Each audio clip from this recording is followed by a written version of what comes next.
In this video, we're going to go over a few indefinite integral problems. So what is the integral of 4 dx? What is the answer for this problem? The antiderivative of a constant, all you need to do is just add an x to it. This is going to be 4x. And you also need to add a c value. Anytime you integrate a function, there's always going to be a constant that you need to add to it. Now, the derivative of 4x is 4. The derivative of any constant is 0. So that's why you always need to add the constant. So what about, let's say, the antiderivative of pi? Let's say it's dy instead of dx. All you need to do is add a y variable to it. It's going to be pi times y plus c. Now what about the antiderivative of e dz? E is a constant, so it's just going to be e times c plus c. Now the next type of problem that you're going to see is when you need to integrate a variable raised to a constant. Let's say x raised to the n. And this is equal to x raised to the n plus 1 divided by n plus 1 plus c. So for example, let's say if we wish to find the antiderivative of x squared dx. This is equal to x to the third divided by 3 plus c. The antiderivative of x to the third is x to the fourth divided by 4 plus c. Try this one. What is the antiderivative of 8x cubed? So focus on x to the third power. The 8 is just going to come along for the ride. The antiderivative of x to the third is x to the fourth divided by 4. And now we can simplify it. 8 divided by 4 is 2. So the final answer is 2x to the fourth plus c. Try this one. What is the antiderivative of 5x to the sixth power? So using the same technique, let's add 1 to the exponent and then divide by that result. So this is the answer. Now what about this expression? What's the antiderivative of 7x dx? Well, there is an invisible 1, so we can use the same technique. If we add 1, it's going to be 2, and then divide by it, plus c. So the antiderivative of 3x is simply 3x squared divided by 2 plus c. What if we have a polynomial function? X squared minus 5x plus 6. So you need to integrate each one separately. The antiderivative of x squared is x to the third divided by 3. And for 5x, it's going to be 5x squared divided by 2. And then if you have a constant, just add a variable to it. So this is the answer. For each of these problems, before I begin, feel free to pause the video and work on it. So try this one. 4x cubed plus 8x squared minus 9 dx. So the antiderivative of x cubed is x to the fourth divided by 4. And for x squared, it's x to the third divided by 3. And for the constant, simply add an x to it. And if you can reduce it, go ahead and do so. 4 divided by 4 is 1. So it's x to the fourth plus 8 thirds x cubed minus 9x plus c. So this is the answer. Now what about square root functions? What is the antiderivative of the square root of x? If you see a question like this, rewrite it. This is the same as x to the 1/2. Now we need to add 1 to the exponent. 1/2 plus 1 is the same as 1/2 plus 2 over 2, which is 3 over 2. So this is going to be x to the 3/2. And instead of dividing it by 3/2, you can multiply by the reciprocal, which is 2/3. So you can write the final answer as 2/3 square root x cubed plus c. Keep in mind there is an invisible 2 here.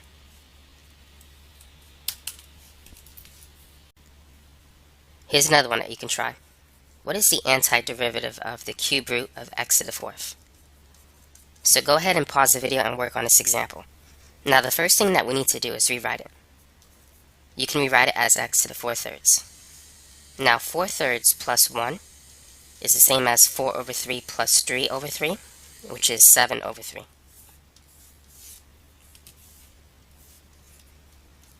So once we add 1 to the exponent, it's just going to be x to the 7 thirds. Instead of dividing it by 7 over 3, let's multiply it by 3 over 7, and then add the plus c constant. So the final answer is 3 over 7 cube root x to the 7th power plus c.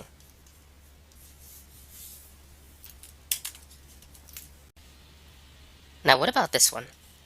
What's the antiderivative of 3x minus 1 squared dx? What would you do in this problem? The best thing to do is to FOIL this expression. 3x minus 1 squared is 3x minus 1 times 3x minus 1. 3x times 3x is 9x squared. And then 3x times negative 1, that's negative 3x. Negative 1 times 3x is also negative 3x. And finally we have negative 1 times negative 1, which is plus 1. So now let's combine like terms. Negative 3x plus negative 3x is negative 6x. So this is what we now have.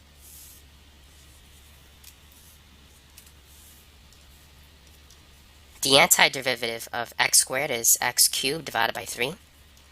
And for x to the first power is x squared divided by 2. And for the constant, add an x to it. So now let's simplify. 9 divided by 3 is 3. 6 divided by 2 is 3. And so this is the answer.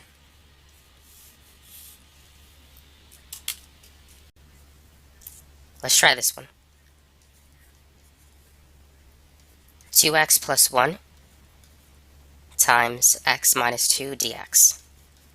So just like the last example, we need to FOIL first. 2x times x is 2x squared. And then 2x times negative 2, that's negative 4x. 1 times x is x. And then 1 times negative 2.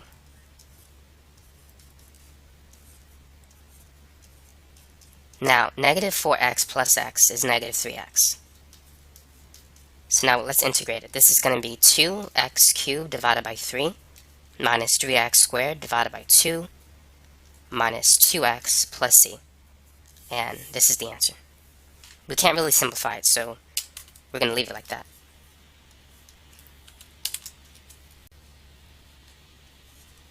Let's try this one. X to the 4th plus 6x cubed divided by x dx. What should we do here? What would you do in this problem? Now, if you have a fraction with a single term in the bottom, separate it into two smaller fractions. So x to the 4th divided by x is x cubed. 6x cubed divided by x is 6x squared. And now, as you can see, it's fairly easy to find the antiderivative. So this is going to be x to the 4th divided by 4 plus 6x cubed divided by 3 plus c, which we can write it as 1/4 x to the 4th plus 2x cubed plus c.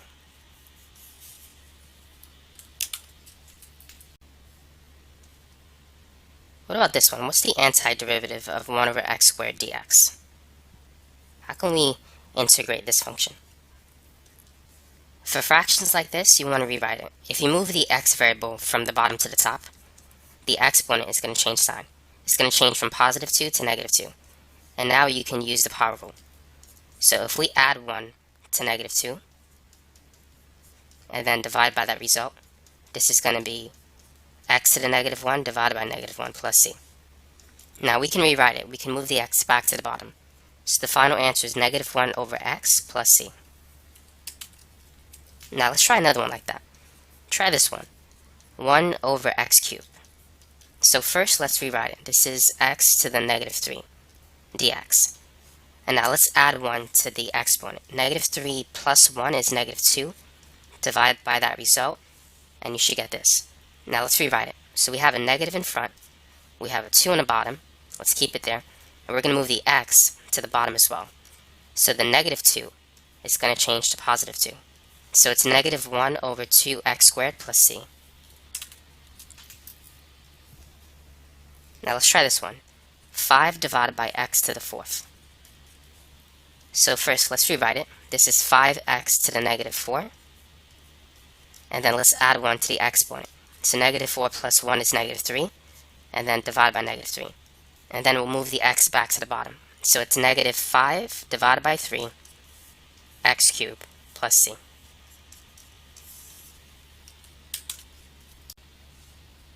Now what is the antiderivative of 1 over x?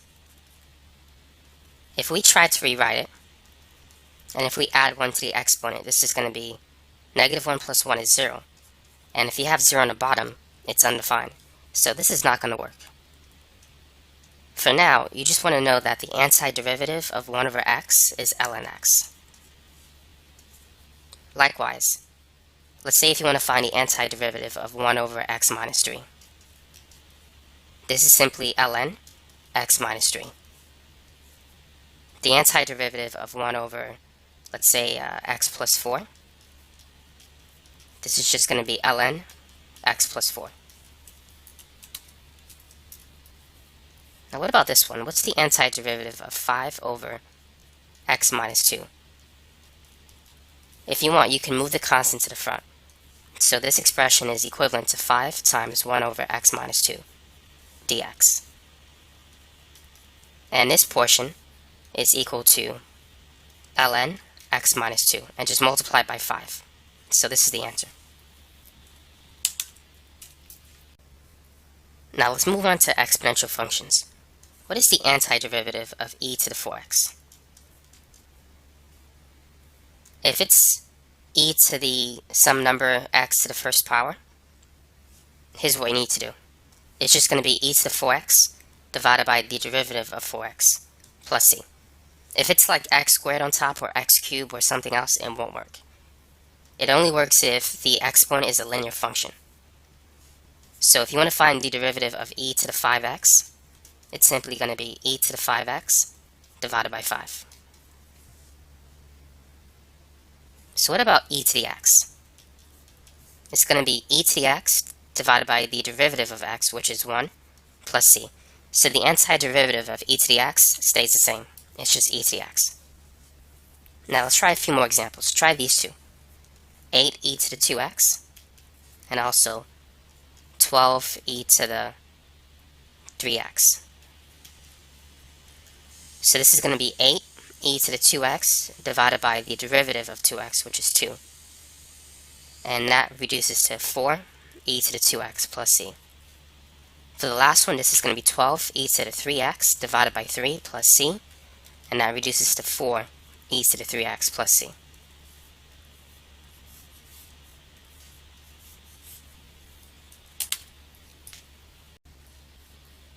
Now let's move on to trig functions. What's the antiderivative of cosine x dx? Now think backwards. The derivative of what function is cosine? The derivative of sine is cosine, so the antiderivative of cosine is positive sine. Now what is the antiderivative of sine? The derivative of cosine is negative sine, so the derivative of negative cosine is positive sine, which means the antiderivative of positive sine is negative cosine. So let's say if we want to find the antiderivative of cosine 3x. This is going to be sine 3x. The angle has to stay the same, but then divided by the derivative of 3x, which is 3. This works is only if you have a linear function on the inside. Can you use this technique? So for example, the antiderivative of cosine 7x is simply sine 7x divided by 7 plus c. Now what is the antiderivative of 14 sine 2x? So this is just going to be 14. The antiderivative of sine is negative cosine 2x, but divided by 2.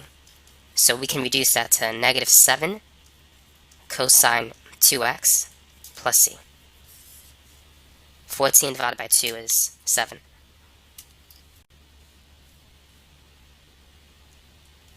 Let's try this one. 6 sine 3x dx. The antiderivative of sine is negative cosine 3x, but divided by 3. So the final answer is negative 2 cosine 3x plus c. 6 divided by 3 is 2. Now what is the antiderivative of secant squared dx? The derivative of tangent is secant squared, so the antiderivative of secant squared is simply tangent x. So if we want to find the antiderivative of 8 secant squared 4x, this is going to be 8 times tangent 4x, but divided by 4, plus c, which becomes 2 tangent 4x plus c.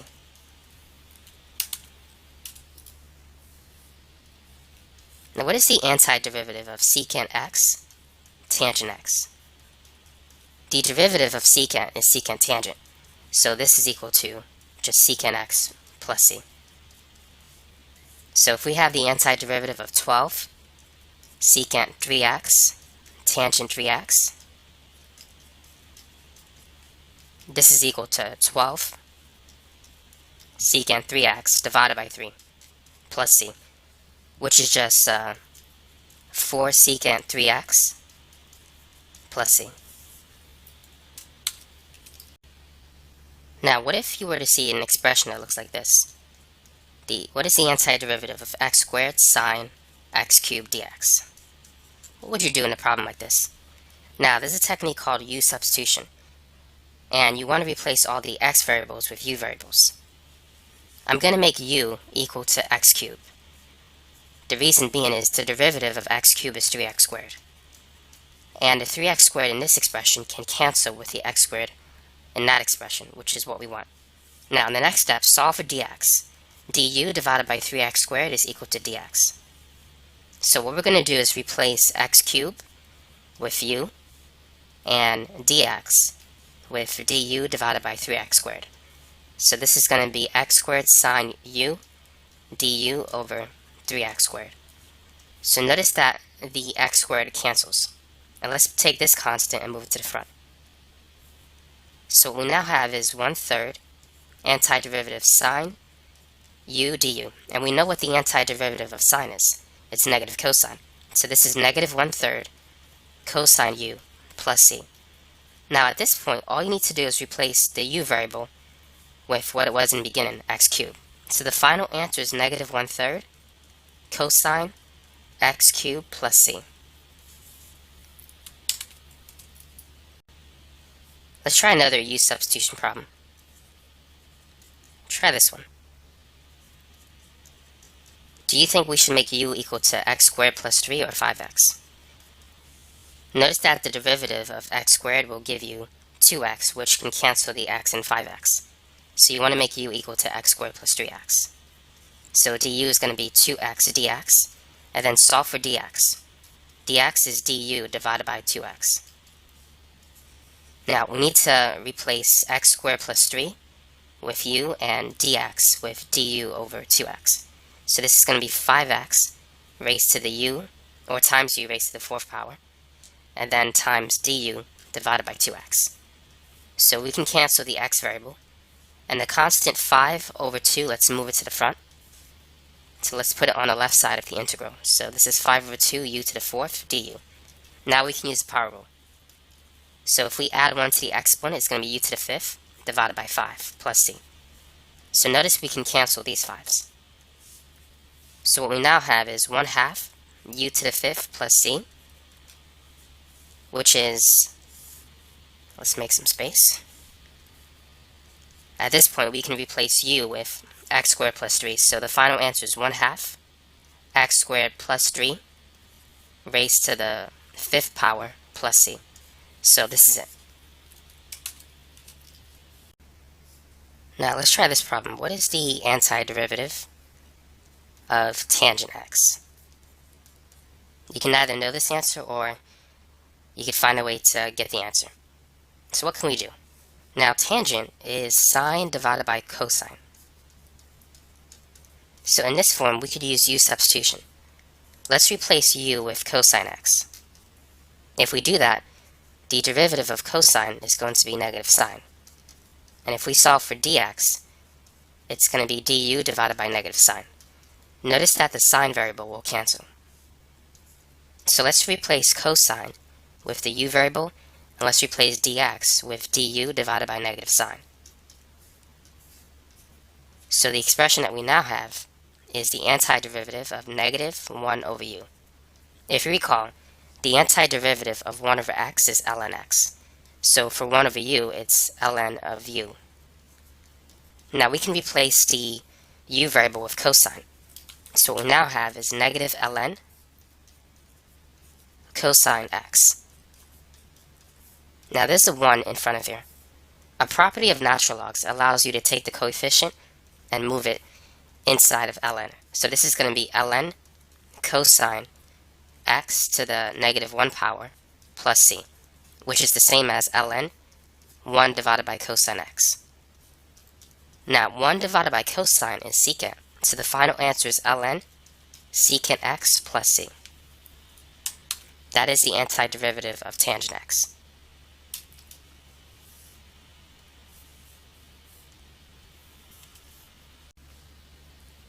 Now what if you were to see this? What is the antiderivative of x cosine x dx? We can't really use u-substitution here. The derivative of cosine is negative sign. That's not going to cancel with the x. So u-substitution won't work. There's something else called integration by parts. And here's the formula. The integration of u dv is equal to uv minus the antiderivative of v du. Let's make u equal to x.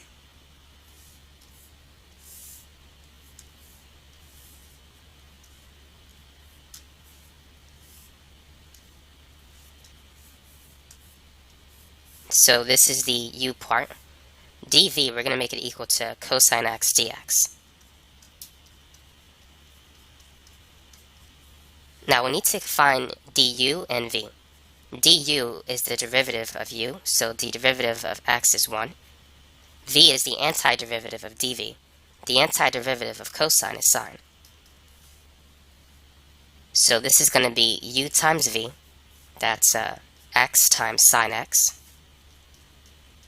minus the antiderivative of v du, which is simply sine x. Oh, let's not forget dx is here. Du is 1 dx. And u dv is basically the original function. Now all we need to do is find the antiderivative of sine. The antiderivative of sine is negative cosine. So we have the final answer. It's going to be x sine x plus cosine x plus c.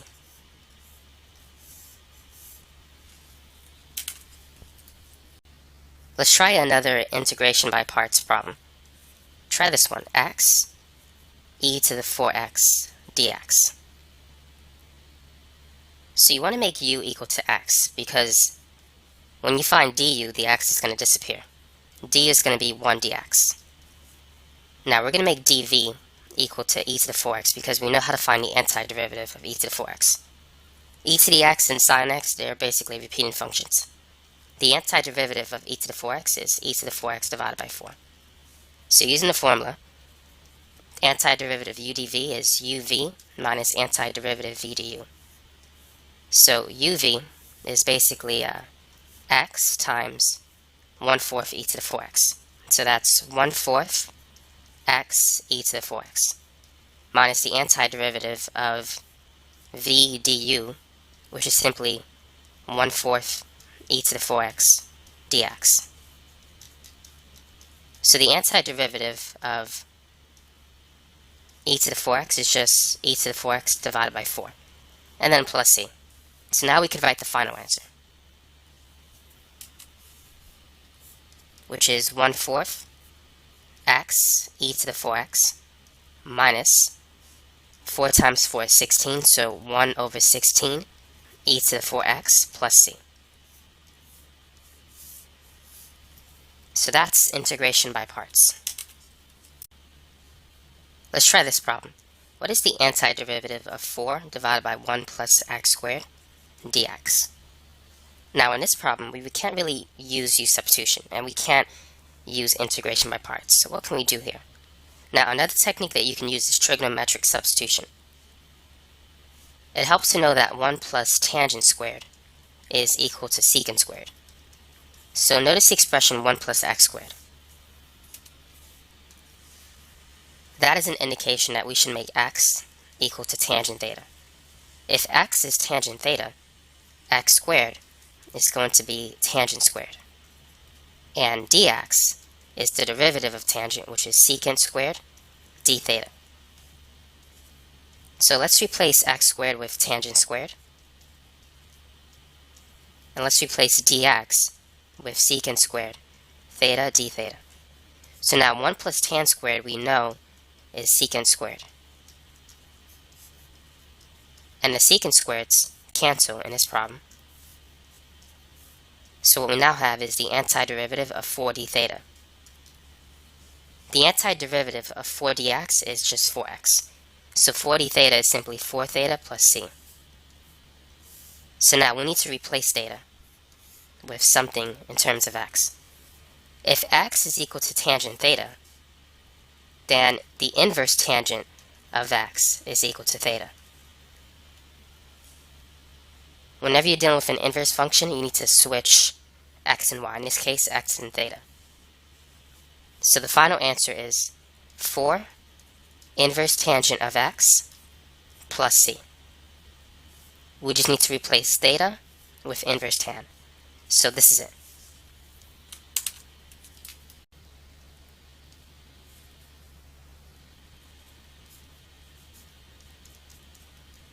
Let's try this one. Now, sine squared plus cosine squared is equal to 1. So 1 minus sine squared is equal to cosine squared. So this is another trigonometric substitution. And based on that identity, we want to make x equal to sine. So if x is equal to sine theta, x squared is sine squared theta, and dx is the derivative of sine. It's going to be cosine theta d theta. So let's replace x squared with sine squared. And let's replace dx with cosine theta d theta. So we know that 1 minus sine squared is equal to cosine squared. And the square root of cosine squared is simply cosine theta. So at this point, we can cancel the cosine function. So the expression that we have now is simply the antiderivative of 3d theta, which is equal to 3 theta, plus c. So now our last step is to replace theta with something. So if x is equal to sine theta, what we need to do is take the inverse sine of both sides. The inverse sine of sine theta is simply theta. These two cancel. So inverse sine x is equal to theta.